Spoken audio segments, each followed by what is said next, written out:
2 दिवसांपासून नाशिक शहरासह घाटमाथा परिसरात सुरू असलेल्या मुसळधार पावसामुळे गंगापूर धरणातून पाण्याचा विसर्ग आता वाढवण्यात आलाय। धरणातील पाणीसाठा वाढल्याने गोदावरी नदीपात्रात तब्बल 4236 क्युसेक पाण्याचा विसर्ग सुरू करण्यात आलाय। त्यामुळे नदीच्या पाणी पातळीत मोठी वाढ झालेली आहे। परिणामी नाशिकच्या ऐतिहासिक रामकुंड परिसरात पूरस्थिती निर्माण झाली आहे। नदीकाठावरील मंदिरं पाण्याखाली गेलेली आहेत। प्रशासनाकडून नदीकाठच्या नागरिकांना सतर्कतेचा इशारा देण्यात आला आहे। या सगळ्या परिस्थितीचा आढावा घेतलाय आमचे प्रतिनिधी राहुल वाघ यांनी।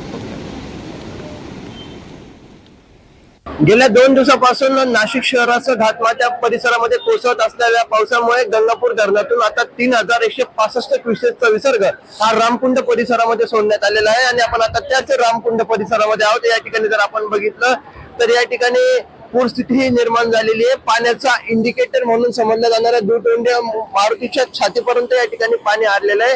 आणि या ठिकाणचे जवळपासचे सर्व मंदिरं हे या ठिकाणी पाण्याखाली गेल्याचं आपल्याला दिसून येत आहे। खरं तर याच ठिकाणी दशक्रिया विधी देखील करण्यात येते। राज्यभरातून असतील किंवा देशभरातून या ठिकाणी मोठ्या प्रमाणात भाविक हे दशक्रिया विधी करण्यासाठी येत असतात, परंतु या ठिकाणी ते शहर देखील आता पाण्याखाली गेल्याचं आपल्याला दिसून येते। तर दुसरीकडे जर आपण बघितलं तर काही वेळापूर्वीच 3 जण रेस्क्यू या ठिकाणी अग्निशमक दलातर्फे करण्यात आलेलं आहे। प्रशासनाकडून आवाहन करण्यात आलं आहे की सर्वांनी सतर्क राहावे, काळजी घ्यावी। परंतु असं जरी असलं तरी काही नागरिक हे हुल्लडबाजी करत पाण्यात देखील जाण्याचा प्रयत्न करत असतात। त्यांच्यासाठी सुरक्षा व्यवस्था देखील आता या ठिकाणी नाशिक पोलिसांची असेल किंवा नाशिक महानगरपालिकेच्या वतीने या ठिकाणी तैनात करण्यात आल्याचं आपल्याला एकंदरीत दिसून येत आहे।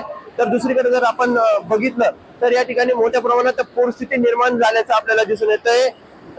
गंगापूर धरणातून या ठिकाणी काल रात्री 500 क्युसेकचा विसर्ग सोडण्यात आला होता आणि आता त्याच्यात वाढ करून आज पहाटे 6 वाजेच्या सुमारास 3165 क्युसेकचा विसर्ग आता गोदावरी पात्रामध्ये सोडण्यात येतोय।